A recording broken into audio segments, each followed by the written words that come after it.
in the slide deck there are also references.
there are still a few seats if you want to look around and find an empty seat, but please take it now. We're about to start.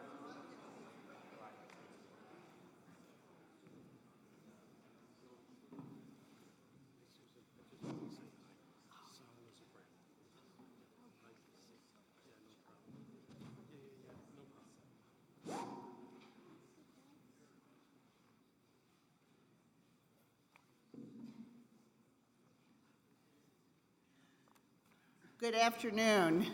I'm Susan Shirk. I'm the chair of the 21st Century China Center here at UC San Diego, based here at the School of Global Policy and Strategy. And it is my distinct honor and thrill to open up the UC San Diego Forum on U.S.-China Relations, the first meeting of what we hope will be an ongoing process. It's very exciting for me because all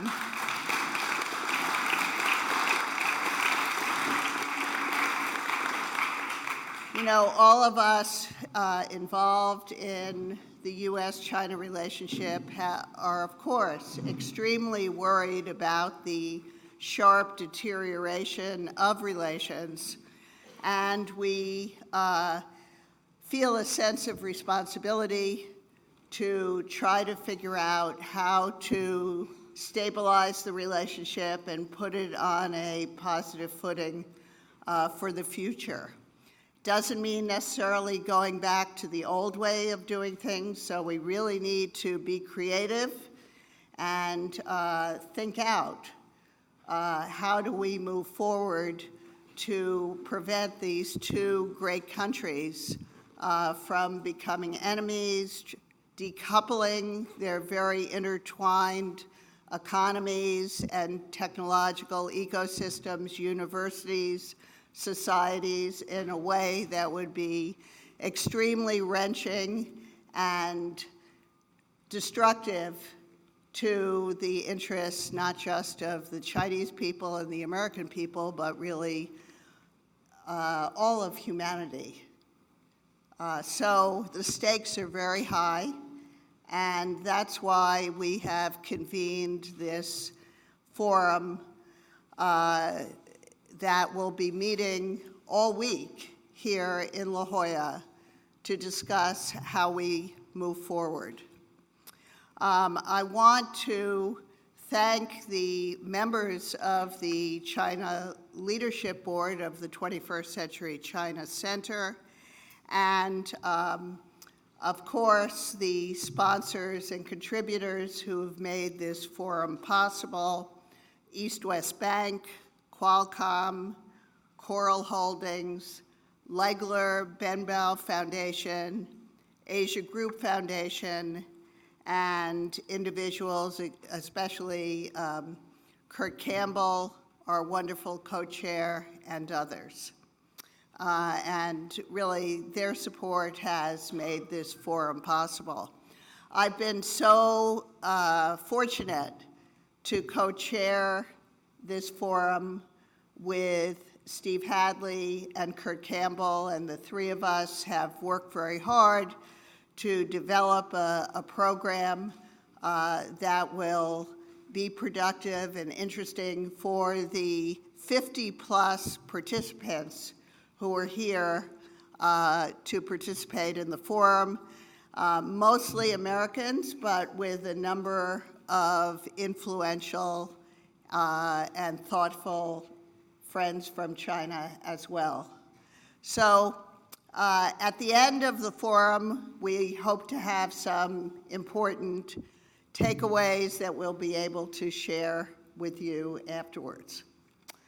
So now, without further ado, I'd like to turn the floor over to Peter Cowie. Oh, before I do that, I'd like to say that I'm going to introduce, of course, our panelists, and then I want to mention that we want to devote a lot of today's session to a conversation with the audience, and we have passed out index cards for you to write your questions If you want an index card, if you think you're likely to be wanting to ask a question, just raise your hand. Somebody will come around and give you one, and then collect them afterwards.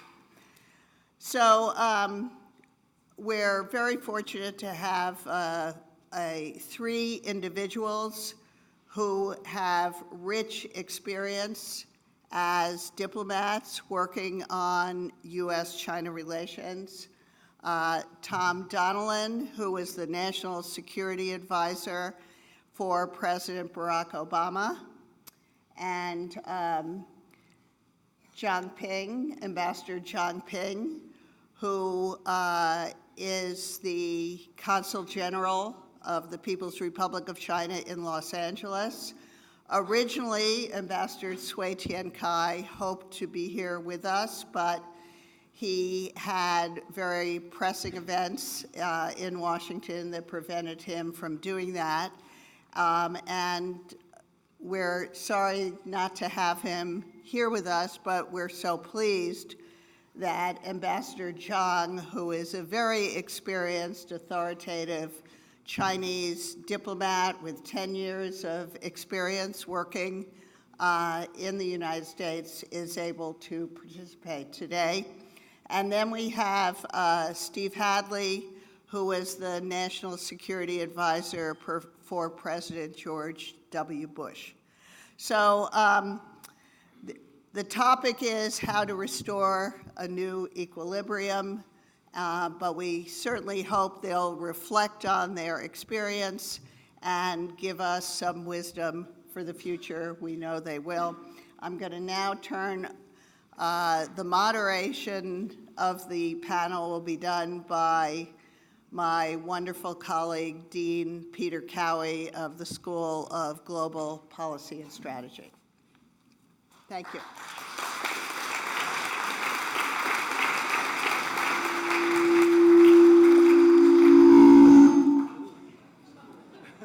hope that taught you a lesson.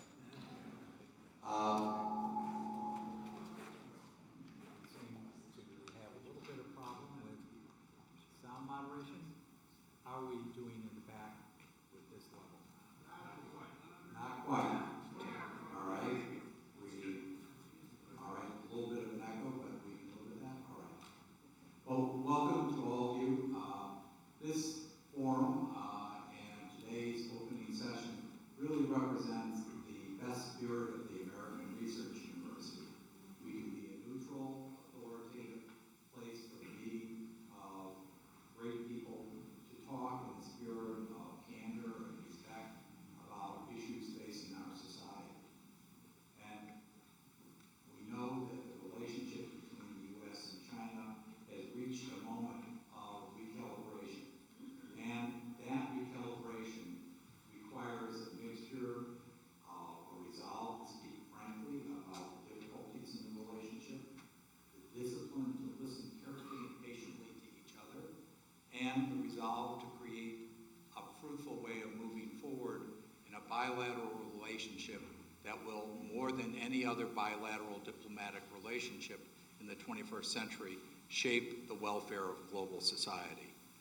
So we thank you for joining us in this moment of candid conversation and careful and respectful listening. Our format today is going to be very simple. I'm going to ask first Tom Donilon, then Ambassador Zhang Ping, and then Steve Hadley to each do some opening remarks of about 10 minutes. After their individual remarks, I'm going to take a round of questions on my own, in which I'm going to ask them each one question. And then the cards that have been distributed to the audience allow you to write down questions that you would like me to explore during the broader question and answer session. I'll do my best to synthesize and state what seem to be the most pressing questions with the largest number of people interested for the purposes of representing the views of the audience. So with that said, let me turn to the first of our very distinguished guests, Tom Donilon. Okay, thank you, Peter. Does it sound okay? Is that all right?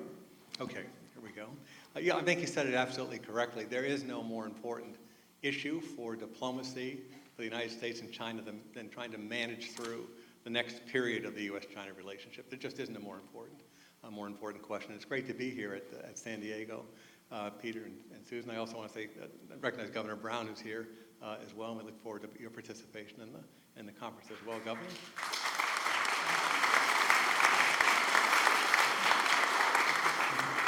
So let me start. I think I'll start, Peter, if it's all right, with laying down some context for the discussion, and then have my colleagues follow on with suggestions how to manage our way through some of the context.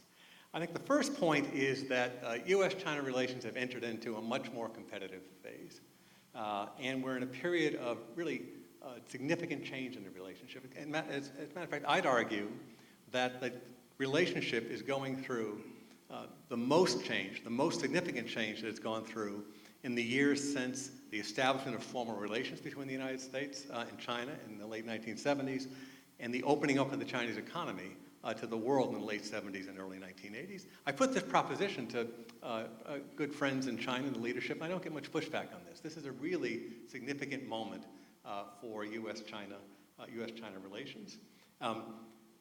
Indeed, if you think back in 40 years, a lot of things happened in 40 years, right? During the course of the relationship. Indeed, I don't think that the architects of the relationship in the late 1970s on either side could have imagined where the relationship is today. Extraordinary amount of interaction between our countries, and rising tension as well as a result, which I'll talk about in a second. Some folks try to compare this to the Cold War. One statistic, I think, kind of distinguishes it pretty dramatically. In the late 1980s, the total trade between the United States and the Soviet Union was about $2 billion a year. That's the total trade between the United States and China every day. So there's a massive difference, I think, between this and the Cold War. That said, if you look back in the last couple of years, as we move to the point where we are today, I think our friend Kevin Rudd, the former Prime Minister of Australia, who's going to be participating in our discussions, has said it right, which is we're going to look back, I think, on 2018 as a really pivotal year.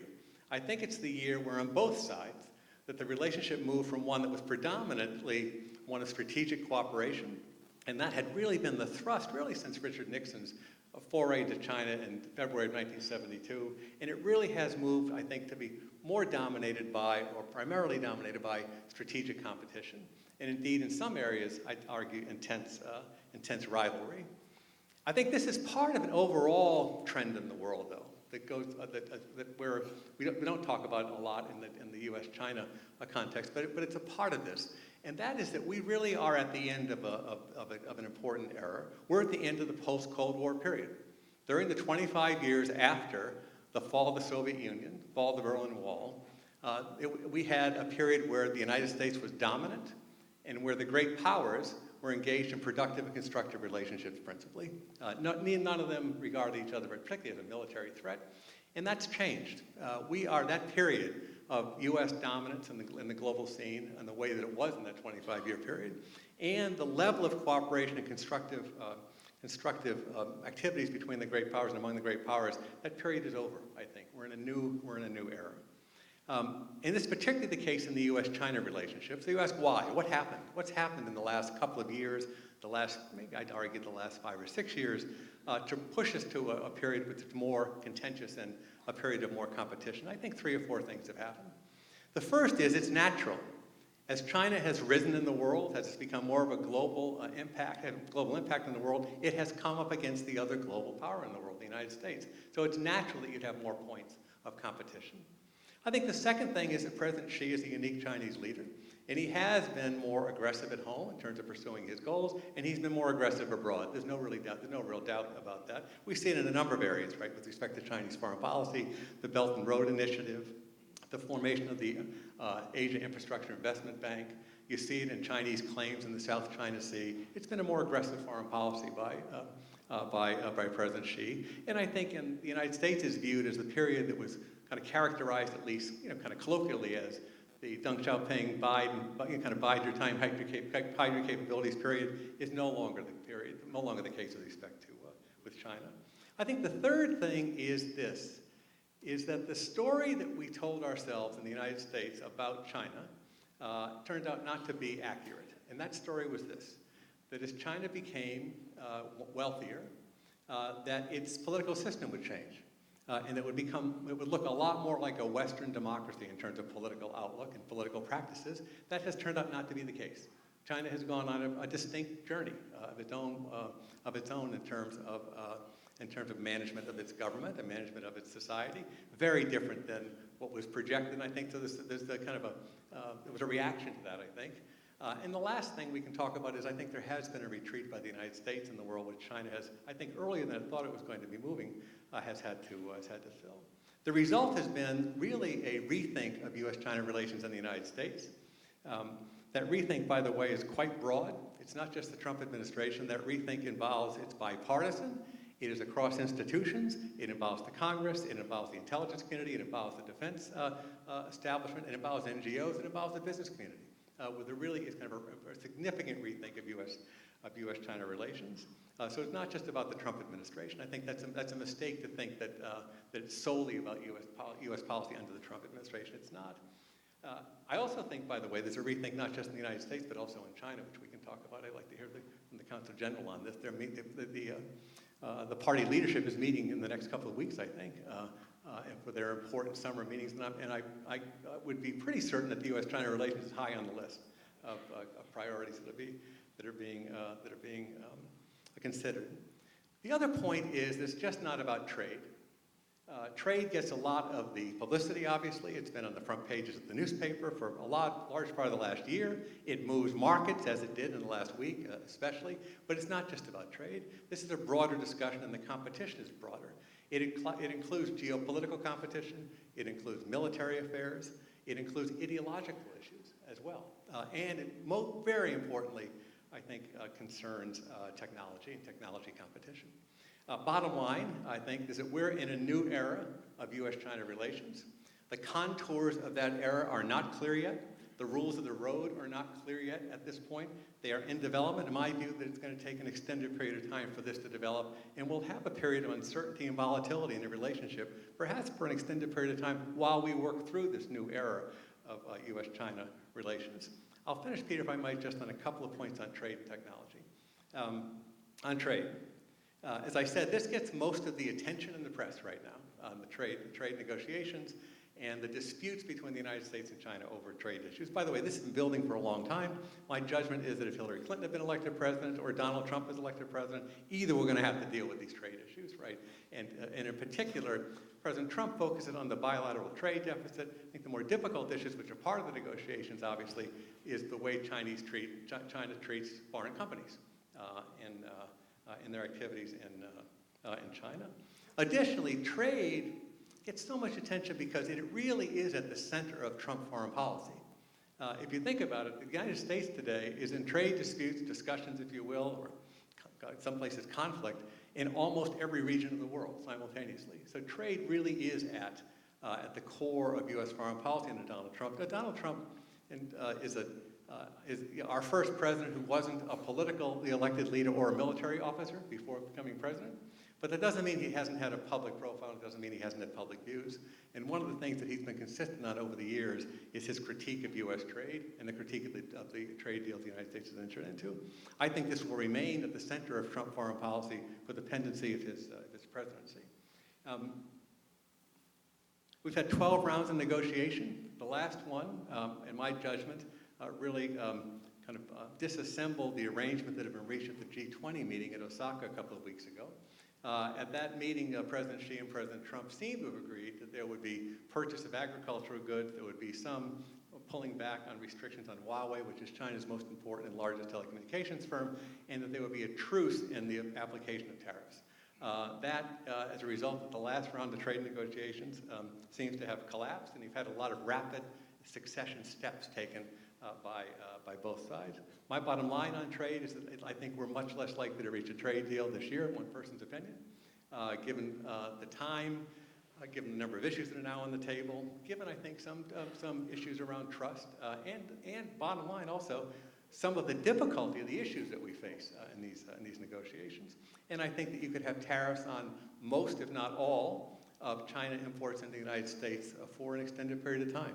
On September 1, the president has said that he's going to put additional tariffs on the last $300 billion worth of imports into the United States. That will mean that the United States has tariffs on every import into the United States, including a lot of consumer goods, which will put, by the way, the United States in a role where it has the highest tariff level of any of the G7 countries.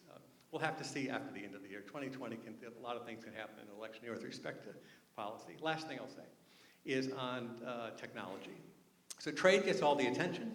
It's not the main game, in my judgment. I think the main game is the competition between the United States and China over leadership in the technologies and industries of the future. Again, this is in some ways natural. The United States has a lot of issues with the way China pursues it, but this is really this is really the key and the most difficult, I think, issue facing us right now.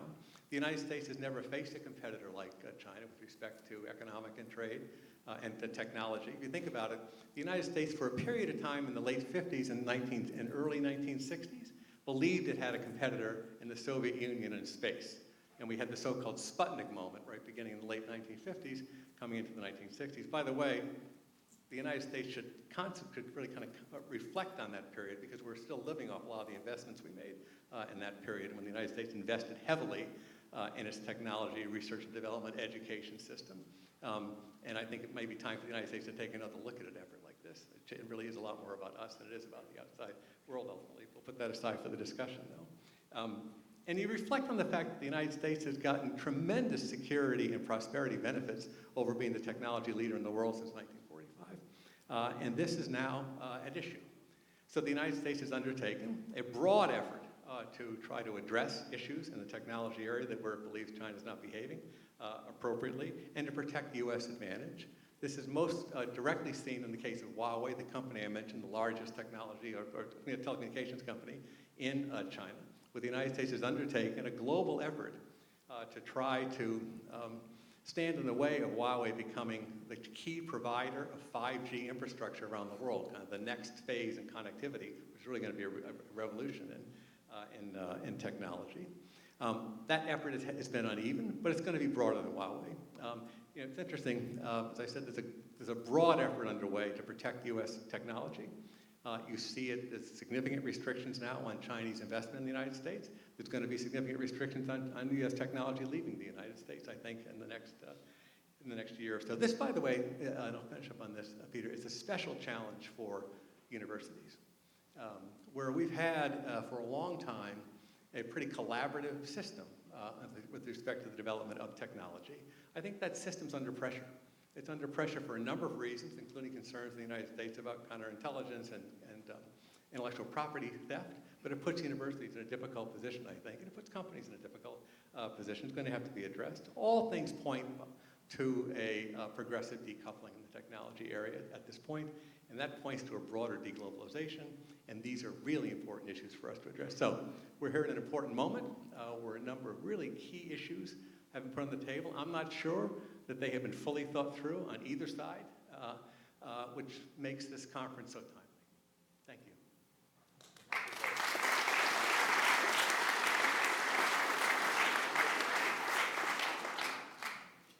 So that was a terrific beginning in setting the stage, and I'd like to turn to our esteemed colleague from China, Ambassador Chong Ping, to offer some initial thoughts.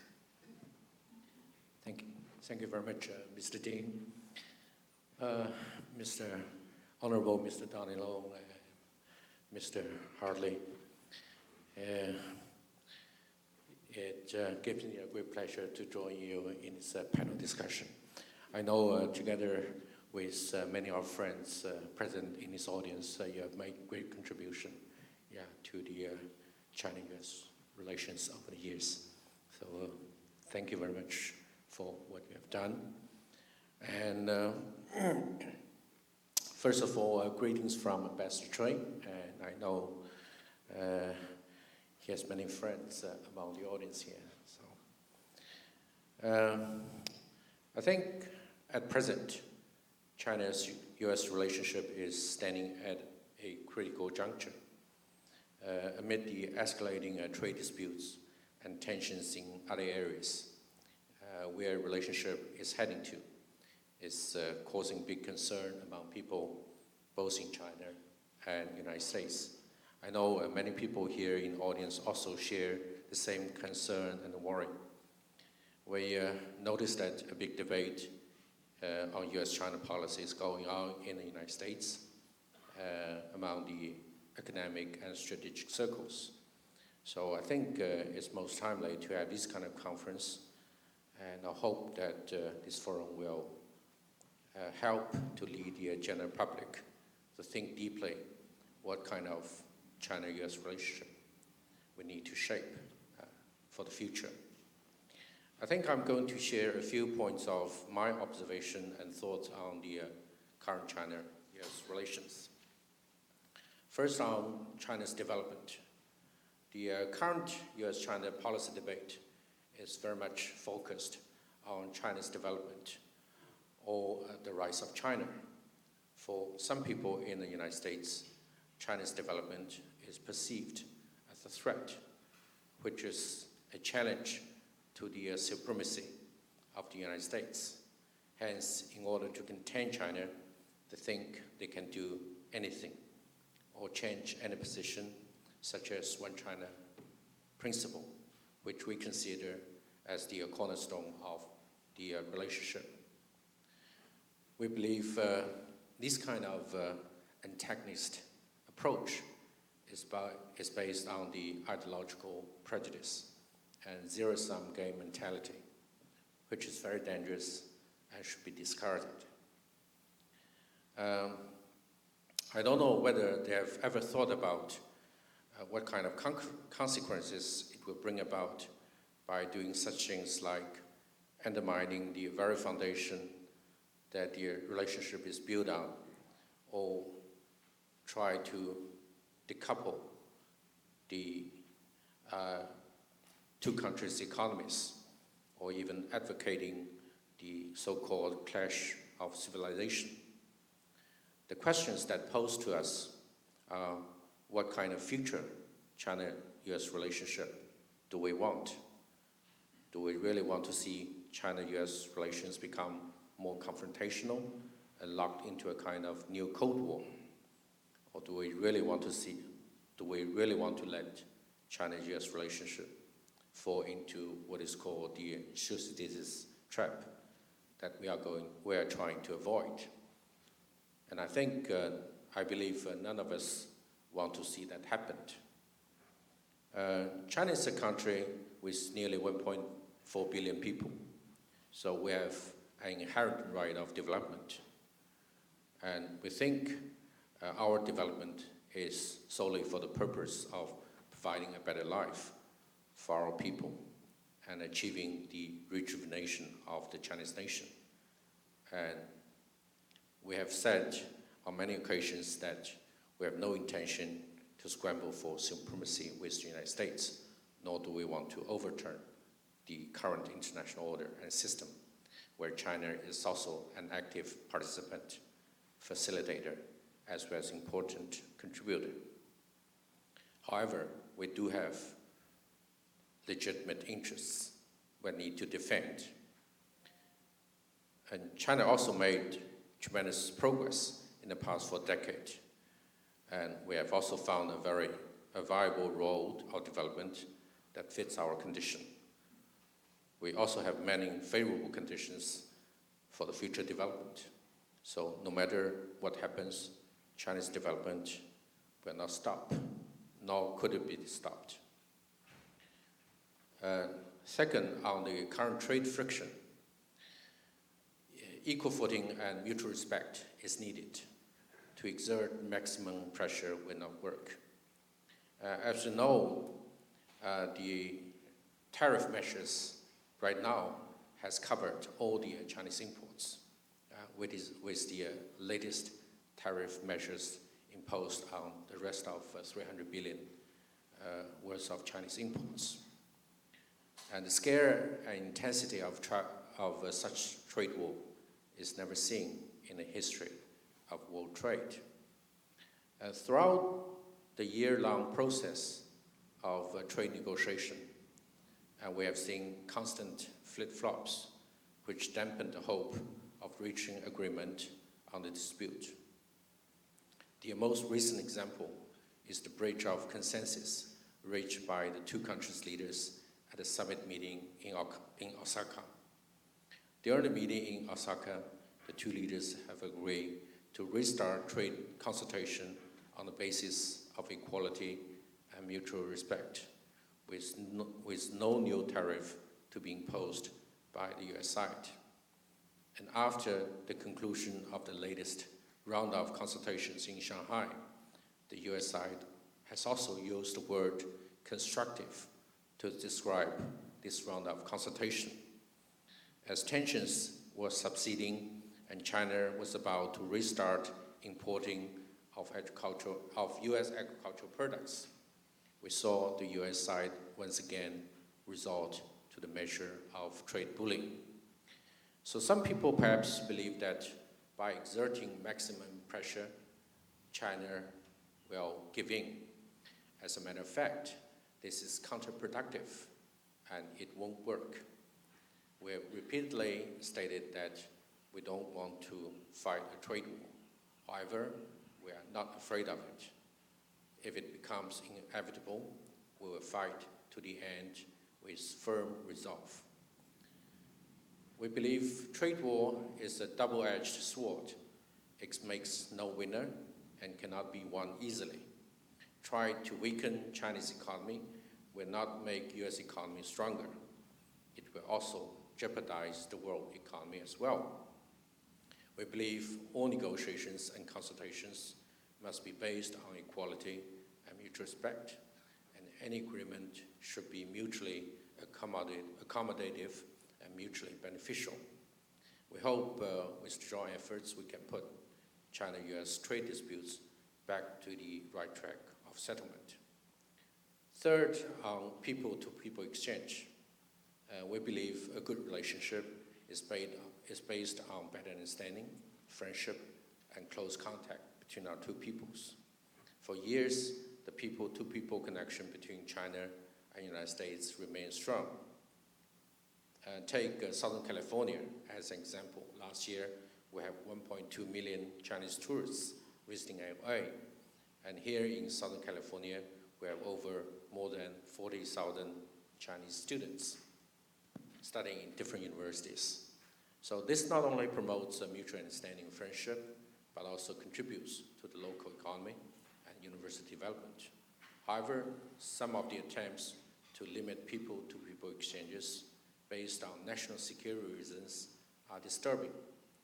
Though we believe national security for any sovereign nation is vital to its core interest, yet what is important is that we need to draw a clear line between maintaining the real international security and ensuring the normal scientific education exchanges and cooperation.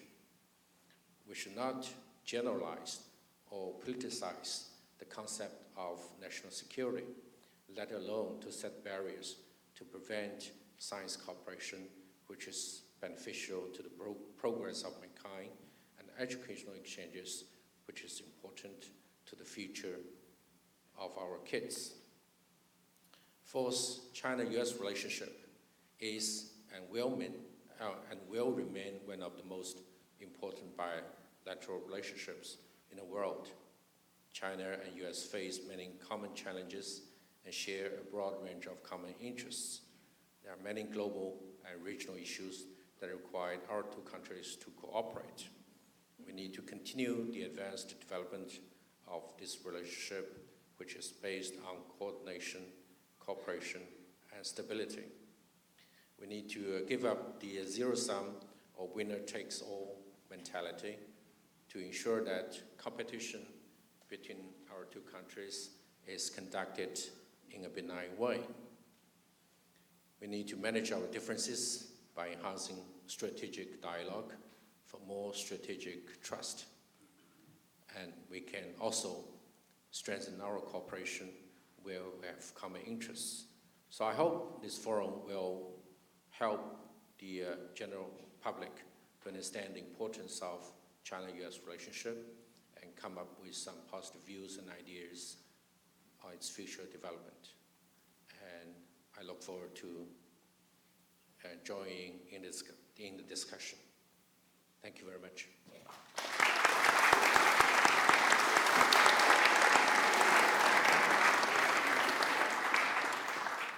Thanks very much, Mr. Ambassador. Let's turn to the last of our opening remarks from Steve Hadley. Well, good afternoon.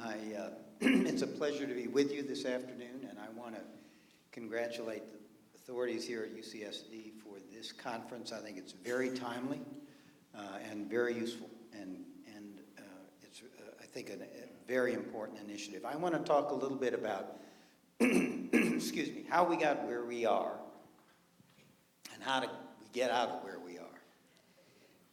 I have been astonished, as someone who's been in Washington now for more years than I'd like to recount, how quickly the view among foreign policy elites on China hardened over the last 3 or 4 years. And what you've seen now, in a really astonishing way, is that many of elite increasingly see China this way. They're a geopolitical hegemon. They are an economic predator. They're a military threat and an ideological rival. And that's a far cry from how most people saw China 4 or 5 years ago. So how did this come to pass? I think it starts where Tom Donilon started, which is China's evolution over the last decade. And I think he laid it out. We have a China that is much more ambitious diplomatically, taking a central role on the world stage, and with bold initiatives like the Belt and Road Initiative, which I think is the most strategic initiative so far by any country in the 21st century. It is more assertive militarily with its military modernization and what it's doing in the East China Sea, South China Sea, the Indian Ocean. It's more aggressively economically. It is promoting national champions like Huawei in key 21st century technologies around the world, while increasingly closing its market to foreign investment and participation. That's the trend we've seen over the last 4 or 5 years. And I would say it's more contentious ideologically. It is promoting an authoritarian state capitalism as an alternative to what we consider to be market-based democratic systems. Tom mentioned that President Xi seemed to have abandoned Deng Xiaoping's hide your strength, bide your time, we've seen China step forward to take what I think President Xi thinks is its rightful role in the world and the place that it historically has played in the world, except for about the last 150 years. I think President Xi actually stepped forward a little, maybe 5 or 10 years too soon. That he's in fact awakened the sleeping dragon, and the sleeping dragon is not China, it's the United States. For China's new challenging posture has caught many Americans by surprise. We were focused elsewhere. We were focused on the war on terror. We were focused in the Middle East. We were focusing on our own economic challenges. And I think it's resulted in a bit of strategic panic among the American foreign policy elite, and a fear that we've kind of missed the boat on China.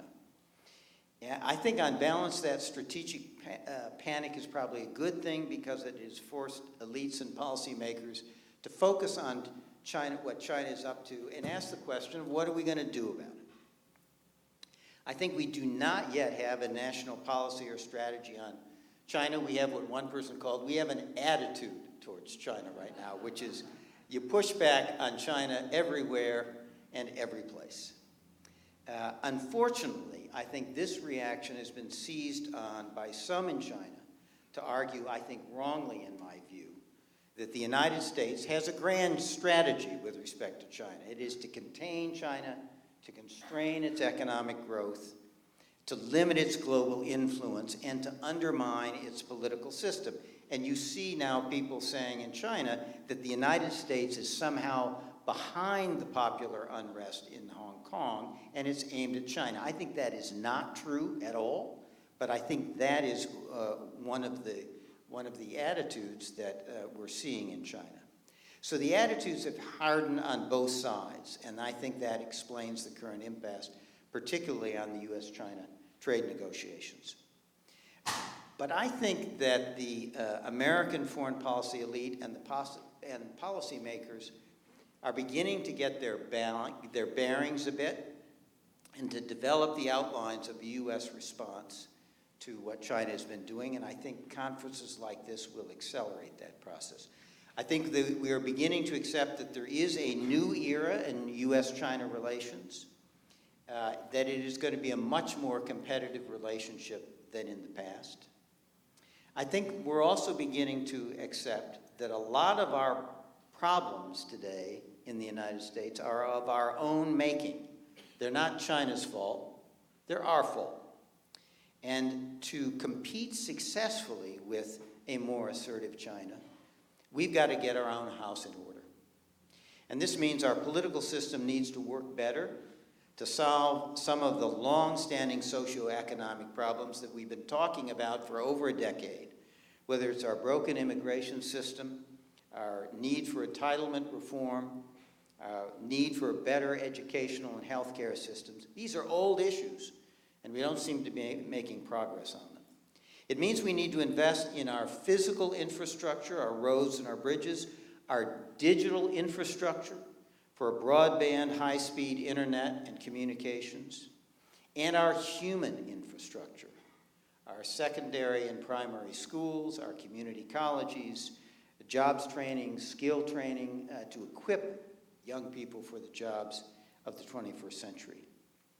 And we have to increase dramatically our investment in research and development in the key 21st century technologies, not because China's investing in them, but because we need to invest in them for the own prosperity and security of our people. Things like artificial intelligence, 5G communications, quantum computing, autonomy, robotics, bioengineering. It's a long list.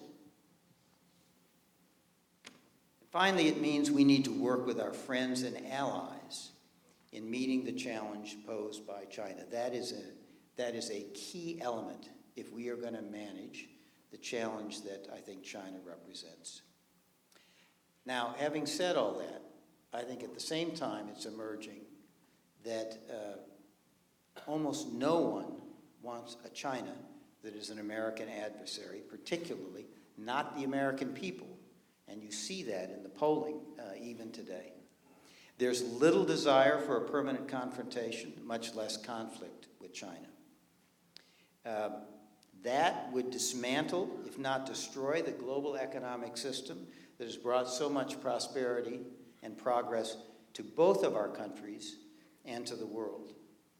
And our current economic interrelationship and interdependence benefits both countries. And economic decoupling would set back innovation, it would set back economic growth, and it would set back the prosperity of both peoples.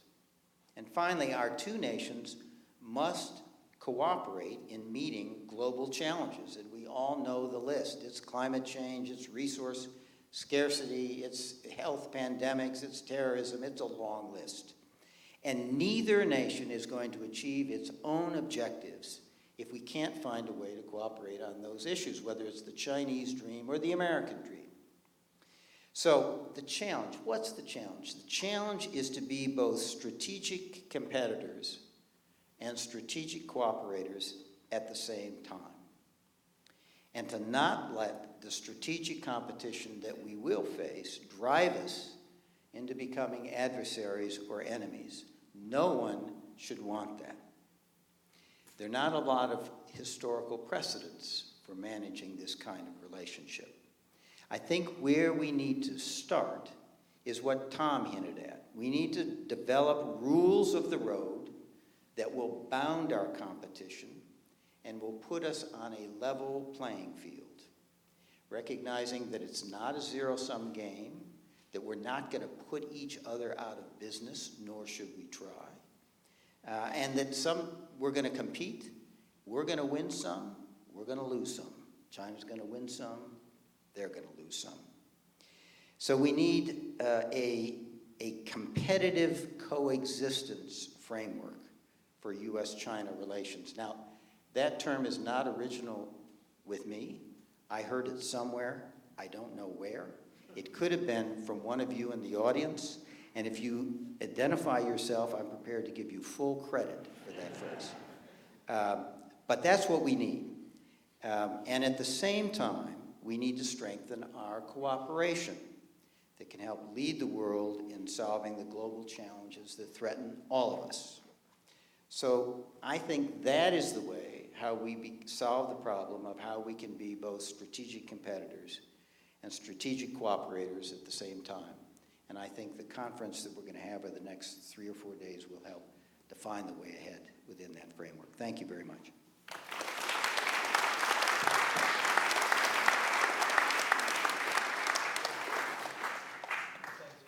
Thanks very much for those thoughtful remarks from all three of our panelists. I'm going to start in reverse order with Steve to ask Steve a question, which in a sense was framed by the ambassador. He said, China is not going to turn around under a campaign of maximum pressure. That alone will not coerce China into a change in policy. And in fact, in negotiation, we all know that we use pressure selectively, but we also try, in a sense, to induce, on the other side, a reconsideration of what their own best interests are, and to find, if you would, if not allies, at least people who are thoughtfully willing to reconsider some of the policies. So in this time of uncertainty, where we don't have a set strategy, the rules of the road are muddy, if you were the National Security Advisor called in next year, what one or two things would you do as a signal to China and its leadership and its engaged citizens and thoughtful academics and technocrats to try to get them to start reconsidering what their best interest is in the relationship? Well, that's not going to happen. Let me try to when you're working within the framework of this administration, and that's a problem. I think a lot of people in this room, I think Tom would agree. I was on a panel with Susan Rice, who was Tom's successor, and she had the same view. I probably wouldn't be where we are. I think we had a chance through the Trans-Pacific Partnership and the so-called TTIP, which was a trade and investment arrangement with Europe, to get maybe 65% of the world's GDP in a high standards trade agreement. And if we'd done that, I think we would have had actually China knocking on our door to become part of it. And that was a framework that would allow us to address these trade issues. Now, the Trump administration, in its wisdom, did not try to go in that direction. And they are trying to do it in a different way, using tariffs really as a cudgel to try to open up these issues. It's probably not the way I would do it, but I think it's important to be done, because it has to be said that a lot of us in both the Obama and the Bush administrations have been talking about these problems with China for a long time. The business community has been talking about these problems with China for a long time and getting no results. And those times when we have gotten agreements of things, the implementation has been wanting. Now, there are a lot of reasons for that, and I think the ambassador could explain it. This is, if you think about where China has been, it's extraordinary what it has done in the last 40 or 50 years. Its own development, the lifting of hundreds of millions of people out of poverty. They're catching up with themselves. And we keep saying, go faster, faster, faster. We've been working at some of these issues for 250 years. They've been working at them for 50 years. And there's explanations for it, but it has resulted in a lot of frustration on the American side. And I think both Republicans and Democrats say this may be the only chance to get these issues addressed. And of the issues addressed, the most important ones are not for China to buy more stuff from us to narrow the trade deficit. It's actually, in my view, not even opening up the China market to U.S. trade and investment, though that's a very good thing for China because it will cause more competition and actually help reform China. The real thing is this problem, and you see it in Huawei. We can't live with a situation where China gives national champions like Huawei control of the China market, 50 or 60% of the China market, subsidies and favorable financing, and then unleash them onto the world to underprice our companies and put them out of business in these high technology areas that define the 21st century. That won't work. We've got to find a way where everybody, all our countries, the United States, China, and the Europeans, can participate in these new technologies. They're too important for the security and prosperity. So we've got to get a new model, and that is the crunch point. And I hope the Trump administration really sticks to this so we can have that kind of conversation with China, because otherwise we're going to go through a very rocky time. Thanks very much. Ambassador, we've heard the Americans on this panel talk about a change in attitudes in the United States in the foreign policy circles, and also a changing sort of reaction among the American public. But when we take a look at the polling data about American perceptions of China and attitudes towards China, it isn't by any means a strongly negative view. It's a very mixed view. In many ways, it's a nuanced view by the American public. One of your jobs being in Los Angeles as Consul General is to go out and engage in the American community, talk with people, whether they are in the business leadership circles or, in a sense, the everyday life and organizations of American society. And I wonder if you could share with us your reflections on what you're hearing in these conversations here in the United States. Well, you're right. I think obviously we see among the general public the impression on China is perhaps better than, say, 10 years ago. And I think that's partly because of the kind of people-to-people connection, especially with so many students coming to study in the United States and with so many people traveling to the United States and also the other way to China. So I think that helps the kind of understanding. I think if you look at the sort of video clips on Chinese social media, you can see lots of American ordinary tourists simply talk about nice things about highway speed and what the kind of, say, pleasant experience. So I think all this help the people to change their kind of impression, which used to be dominated or influenced by the media, say, biased media reports. So I think that's one thing. I think you're right. I think here one of our mission is to promote the kind of mutual understanding, and also that is very much needed for the current bilateral relations. So I think what is more important is the kind of strategic trust. And frankly speaking, I think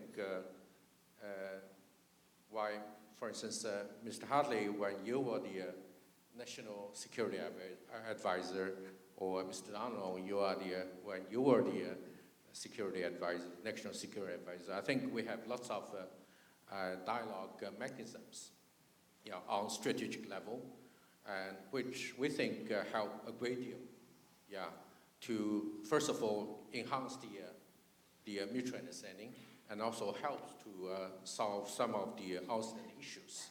So, but the trouble is that right now, almost all these kind of dialogue mechanisms have remained inactive, except the trade negotiation. That's the only one that's been still alive. But that kind of, it's not a mechanism. I think it's simply a negotiation, just for the purpose of solving the current trade disputes. So I think that kind of thing is not very helpful. I think when you talk with Chinese young people, especially when they look at what the United States has done, obviously they will get a conclusion that the United States is taking a kind of a policy to contain China. Like Steve said, like 5G, Huawei. Yeah, it seems that all the necessary, all the possible means that you can apply have been used to block Huawei. And you even not only prevent Huawei from entering into US market, but also try to persuade other countries.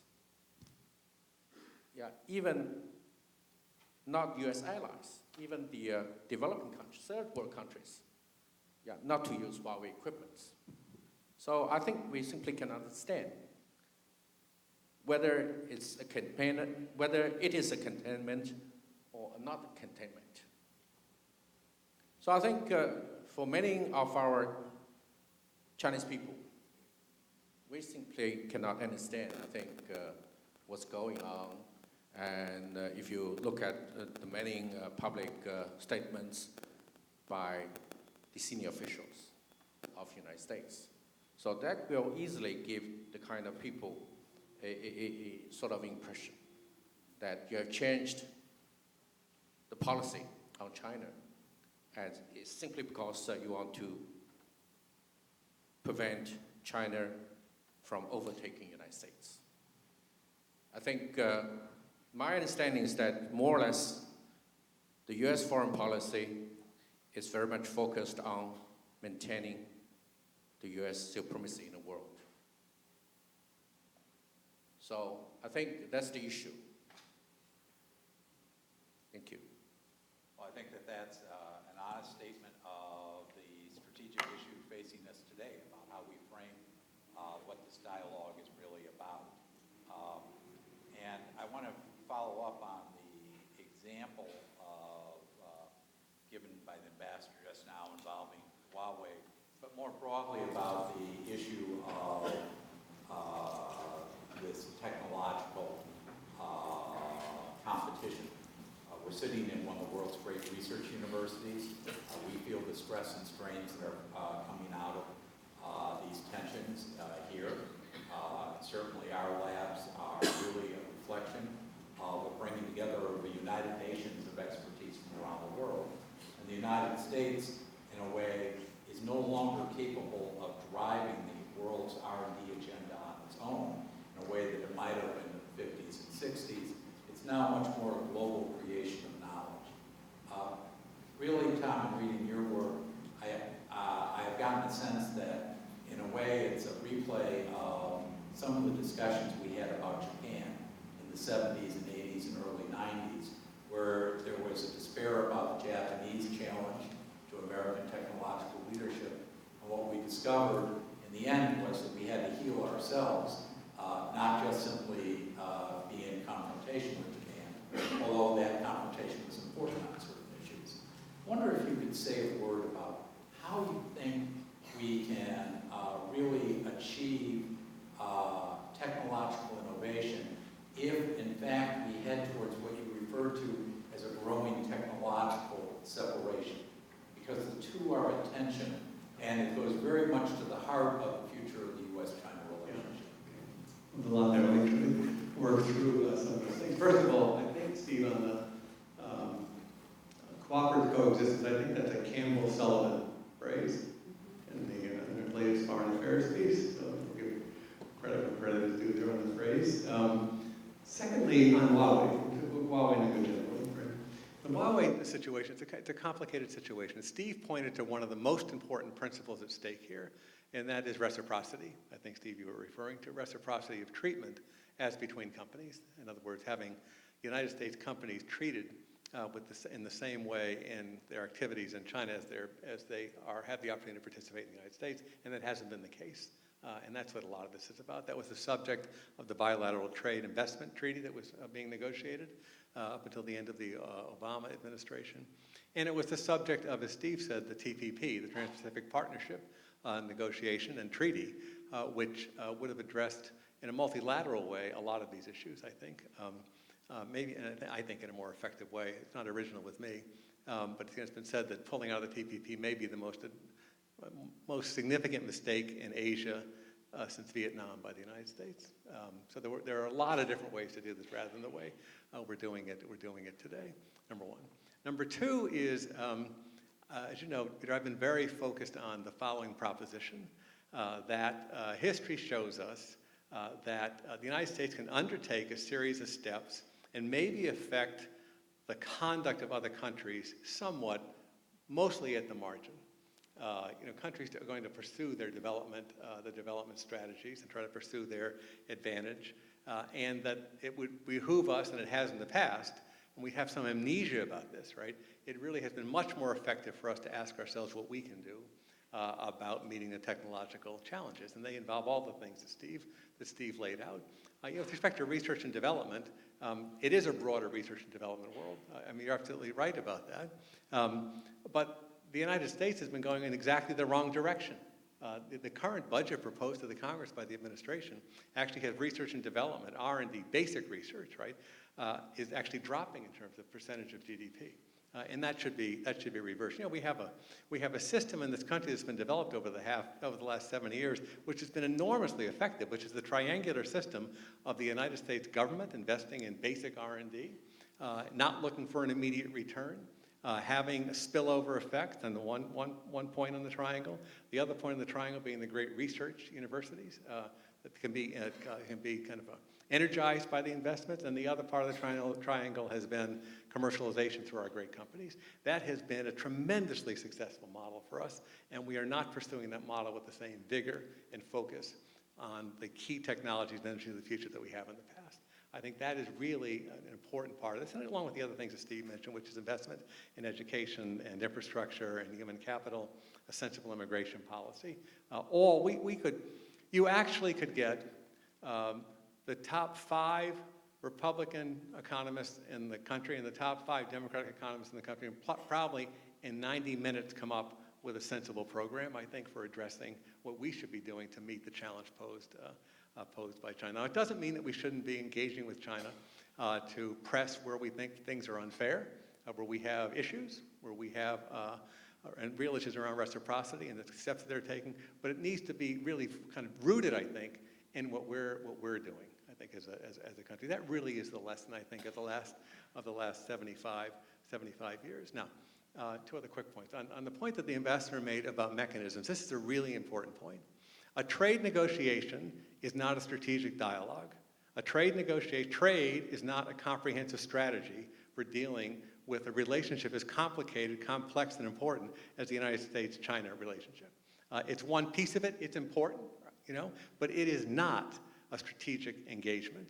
And today, we have a trade negotiation, but we do not have strategic engagement, in my judgment. And we need to have kind of a strategic engagement to look at things like intentions and interests and scenarios. And where is this going in the kind of broad thing? Because this is going to be a complicated piece of business going forward, including, by the way, some things we're not going to agree on in the ideological sphere. We have 2 different systems in the world, and a broader point. The world is dividing between state-centric systems, in some cases authoritarian, versus liberal democracies, right? And this is an important set of conversations, I think, to have going forward, so we don't have a mechanism. And the last thing I think I'd say with respect to technology and with respect to the relationship generally, this is from a U.S. perspective now. I think if I were giving a briefing to the president, it would be an important part of the top 3 or 4 things that I would say, which is it is really important for the United States to take full advantage of one of its unique assets, and that is our alliance system and our partnerships in the world. That is a unique asset that the United States has, and we haven't pursued our strategies and priorities via those alliance systems, as a matter of fact. And that's a matter of prioritization, style, zero-sum approach, transactional approach. We are simultaneously, while we should be focused, I think, together on trying to address some of these issues in the U.S.-China relationship and the China relationship with the world generally, we find ourselves having economic disputes with our allies at the same time and sometimes with the same vigor. So those would be the 3 or 4 things that if I were going to brief the President on the question that you asked is we need a national focus on technology, on focusing on what we're doing, not to leave aside what China's doing, right? There are issues there that can be discussed, and we should put pressure on those issues. It's best to put those pressure on issues, I think, through a lateral approach, and this is very much about what does a national innovation and revitalization program look like. At this point, what I'd like to do is to open ourselves to questions from the audience, but I haven't received the cards. Were they ever collected? I see cards being held up, but that's not going to work. All right. So, folks, you're going to join me in an experiment we've all lived through, which is the raising of hands for questions. I'm going to ask that we follow a rule that we're not giving speeches. We're giving a question, and one question only, and a short question, let's work across the room, getting a few hands up. All right? Well, there are the cards showing up belatedly, but let's see. I'm going to go with the open route because I can't read these cards quickly. All right? Right? This is an education problem about the decline of penmanship in the age of the computer, right? Well, this is a research university with a large medical school, and the doctors, unfortunately, have set the precedent for handwriting. Let's start symbolically in the center. I happen to see one of our distinguished emeritus professors, Lawrence Cross, with his hand up. Larry. Just stand up and I'll repeat it. Both of the Americans on the panel talked about our relationships with our allies in mobilizing the issues to confront China. That's the question. Suppose the U.S. was to mobilize a coalition to confront China for trade distortions. Will China see that as a way to face the world community in a better way, or is it a technique to surround China? It's terribly important how China embraces that kind of conflict. So this is a very interesting question. We've heard from our panelists that when we rejected TPP and these other major trade agreements at the end of the Obama administration, we caused this rift in the negotiating efforts to have a more global statement. And in a sense, this turned us into a U.S.-China bilateral issue. So would a reversion back to a more global collective effort make it easier for China to feel like it was legitimate negotiation and perhaps one that is not so much win-lose between the two principal powers in the world? And maybe, Mr. Ambassador, I'll give you a moment to think about that while I invite one of our others to speak.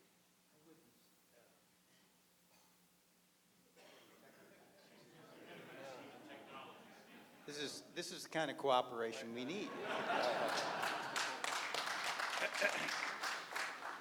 I wouldn't use the word confront. You know, one of the things we hear from our friends and allies is they don't want to be forced to choose between the United States and China. The United States for security relations, China for economic relations. That's not the framework. I think your point, though, is right. If we could work with our friends and allies and all be talking to China and be working this central agenda about the reciprocity, about the treatment that foreign companies get in China is not the same that China gets in our countries. Ours are open, theirs are increasingly closed. You'd want to do it in that way, in a conversation where we would have a common agenda of trying to address these issues, not trying to confront China or put it in a corner or making countries choose. And that's, of course, the advantage of these multilateral frameworks we had with TTP and the similar TTIP with Europe. It was the right framework in which to have this conversation. Well, it kind of sets, also, Professor, it sets the, it kind of sets the facts, right? The facts are, if you have markets the size, for example, of the United States and Europe combined, which are principal trading partners with China, and there are a set of rules in that, in those markets, as was the case in the TPP, as Steve said, with some 60% of world trade, that confronts China with a set of choices as to how it's going to interact with the world in its own interest. And I think it's actually a much more effective way potentially to address it, because you're basically you're presenting the facts as to how the world has organized itself and the basis on which China can either choose to engage in those markets, which it wants to, or not engage. And I think it's a more effective way. It also, again, from a pure strategy perspective here now, as an American, right? It allows you not to be divided, right? If you kind of agree in advance on your proposition. And the last thing is, it really starts to feel like the future and the way that the world is going, right? And again, kind of in China's interest to make a decision whether to join that or not. And it would be then it becomes in its interest to join it. So, Mr. Ambassador, maybe you'd like to offer a comment. That's all. Well, I think building up allies, I think it's a sort of a tradition of U.S. foreign policy, especially that was pretty effective during the Cold War. Somehow, I should say that you still are very good at building up, say, allies. I mean, especially I think when it comes to issues on China, on many fronts. I mean, for instance, on some of the geopolitical issues, as well as on the high-tech issues. I think you see many signs of these kind of mobilizing your allies and friends, to set up barriers or block China from doing so. So we think this is a kind of Cold War mentality, especially in the present age of globalization. I think we need to dismantle these kind of wars which is built based on the ideological, based on the different ideologies, I think. Because I think for many people in the Western countries, they always think China is a different country with different ideology. So I think that prevents the kind of international cooperation between China and Western countries. So I think we need to change that mentality.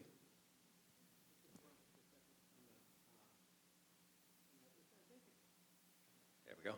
I think it depends on what the content of the arrangements are, right? If you're moving towards a kind of a more open, more efficient and effective free market system with rules of reciprocity, the view should be that's in everybody's interest, right? The path we're on right now is a path towards distorting markets. We see it already, right? We see it already in the tariff wars that we've undertaken between the two countries right now. We see distortions already, I think, Ambassador, you'd agree, in the supply chain arrangements around the world, which are being forced to make a number of decisions based on guesses as to where you're going to have more or less uncertainty, where the tariff rates are going to be.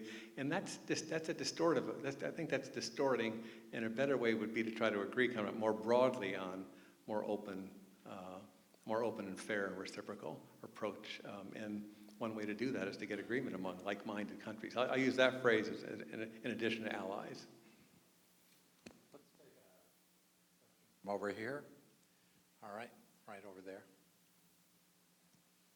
David Ignatius from the Washington Post. As I'm sure everybody knows, we have a presidential election coming up next year in the U.S., and one of the peculiar features that I've been watching is that there's been, on the Democratic side, been relatively little debate about this big strategic issue of the U.S. and China that we've been discussing. So I want to ask Tom and Steve, two former national security advisors, just to think about that. Tom, it's strange that you and Steve agree on TPP, the wisdom of it, and yet among Democratic candidates, it's like almost a dirty word, and was in our last election as well. Why is that? And why isn't there a livelier debate on the Democratic side? Steve, Republicans are traditionally the party of free trade, of global engagement, and yet those voices seem strangely silent now. How can that change?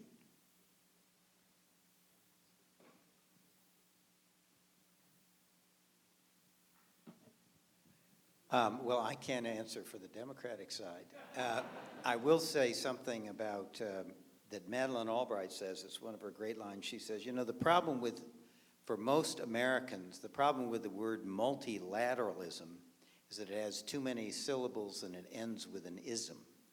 And you know, I think it goes to the 2016 election, which was influenced heavily by a group of people that you've heard me say felt threatened by globalization, victimized by globalization, threatened by immigration, betrayed by their politicians, and disadvantaged by the elites.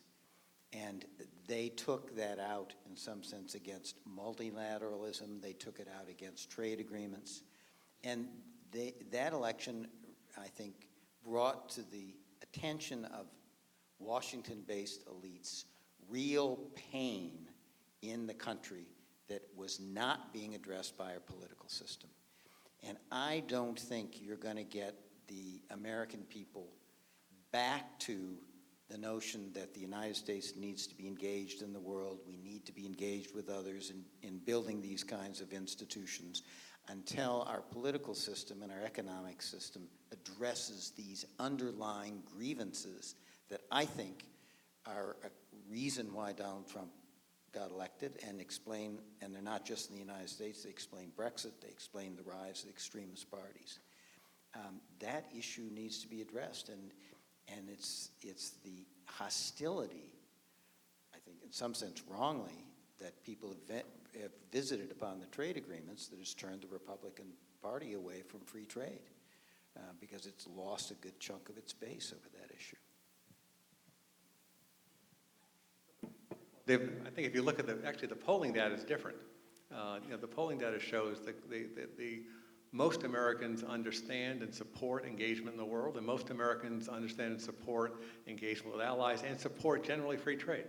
But I think Steve's exactly right that the focus is quite domestic right now for understandable reasons. There are real differences between the parties on approaches to economic issues, to healthcare issues, to immigration issues, and they're just, you know, an election always only has so much bandwidth, and I think that the bandwidth in the election today is understandably being taken up with a lot of the domestic issues, because there really is deep division in the country, as Steve said, preceded by deep really unrest in the country, particularly among a lot of our fellow citizens who have been felt left behind by this era of globalization, and that has to be addressed. And I think that bandwidth that you have in any given election, I think is being taken up by these domestically focused issues. At some point along the way, you'll have engagement on foreign policy, but it's not.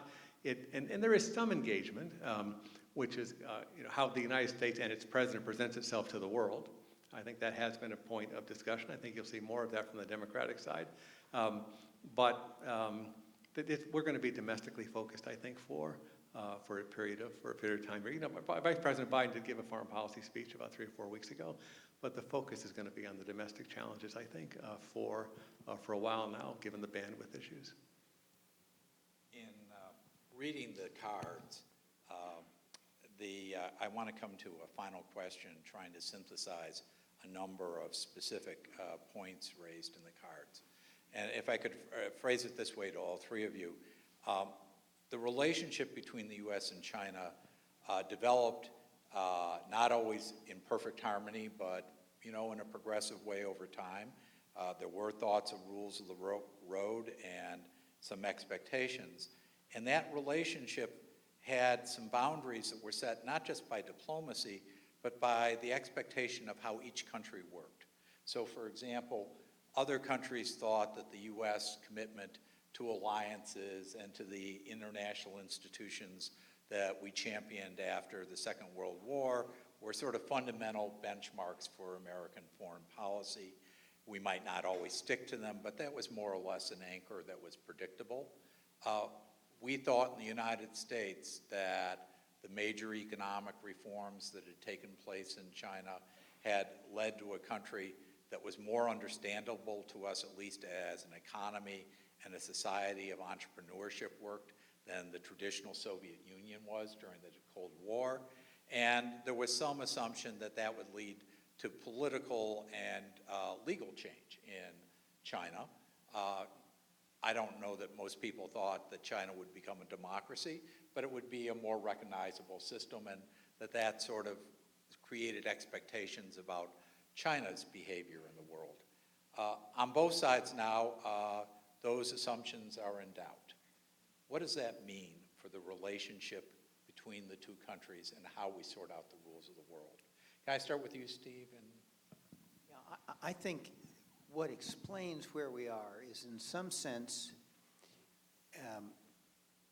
we've said for a while that the core constituency that elected President Trump was mad at the system, and they wanted him to be the disruptor in chief. And that's what we got.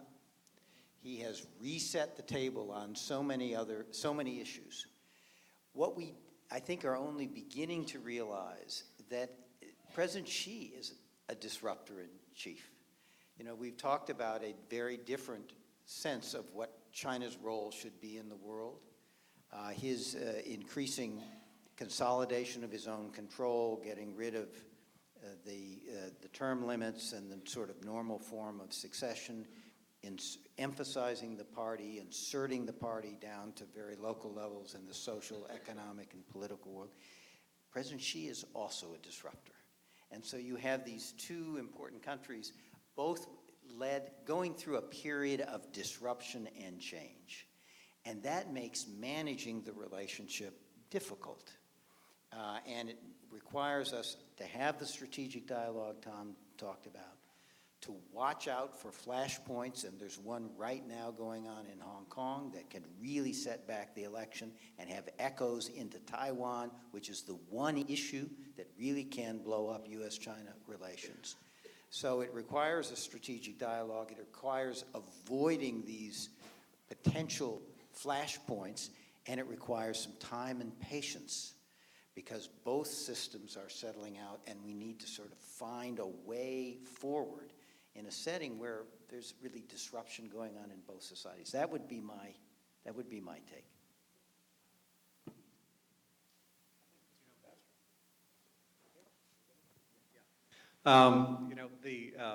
The theory had been, over the last really 25 years, one of convergence in systems, particularly between the United States and China, and we've now entered in a period where the systems are diverging. And that was what I meant when I said earlier that the story we told ourselves about China's development turned out not to be the direction in which it's gone. As a matter of fact, China has expressly rejected the key pillars of, if you will, kind of a Western democratic liberal political system, and opted to go in a very, very different direction. That makes the challenge harder. I think that's the key point. That as the systems have diverged, the challenge of managing the relationship is going to be more difficult. I think is kind of the one of the bottom lines here of the discussion as I see the development. I just spend 10 seconds on David Ignatius' question. David, if I were going in tomorrow morning to the first meeting with the new president on foreign policy as national security advisor, I think the first, in line with where the debate is right now in the primaries, I think the first sentence I would probably say is that no country has ever been able to maintain its diplomatic, military, political primacy absent maintaining its domestic vitality. And that does have to be the most important thing, I think, for the United States in terms of maintaining its power, position, influence, and authority in the world. Mr. Ambassador, thank you. Well, as I've said, over the past 40 years, we have achieved great progress. And I think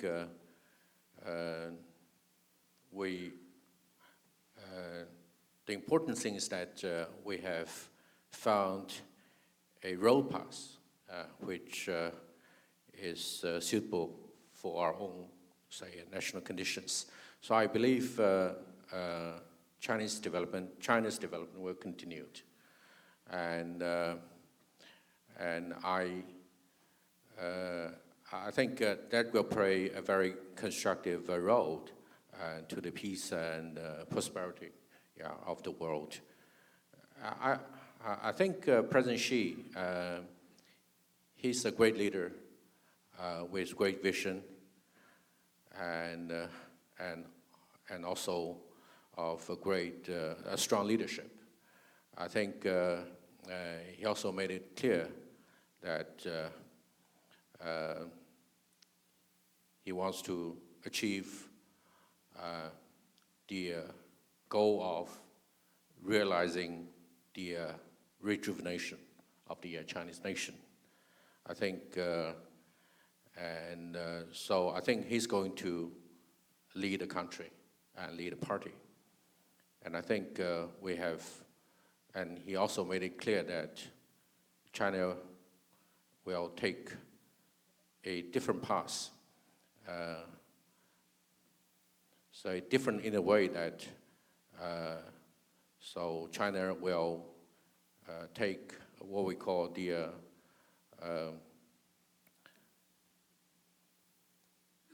socialism with Chinese own characteristics.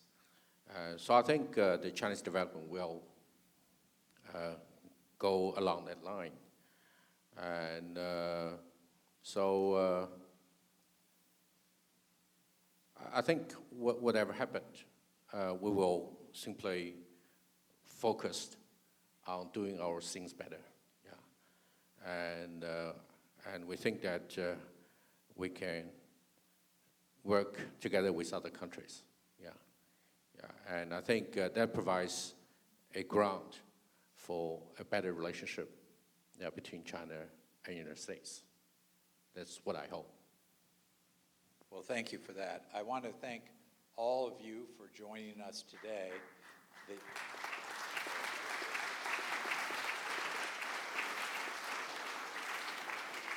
We've had a moment to see how these big, often ferociously discussed questions can be brought down to a level of thoughtful reflection, listening to each other, and that's the basis for not accepting that things will be as, easily resolved, and that if we were just nice to each other, the problems will go away.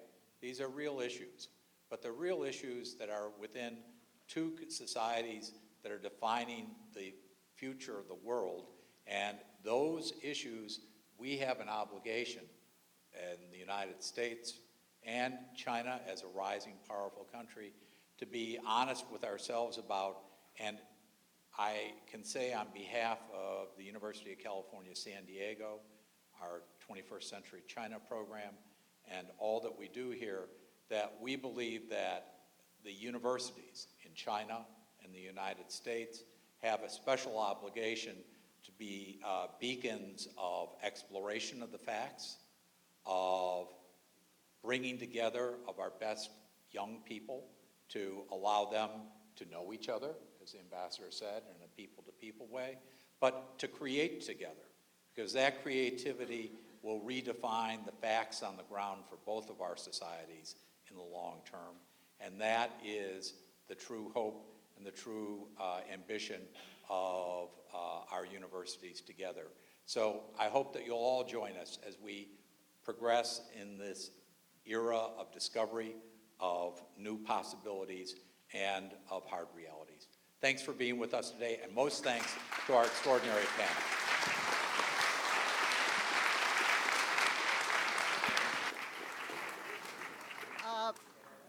Participants in the forum.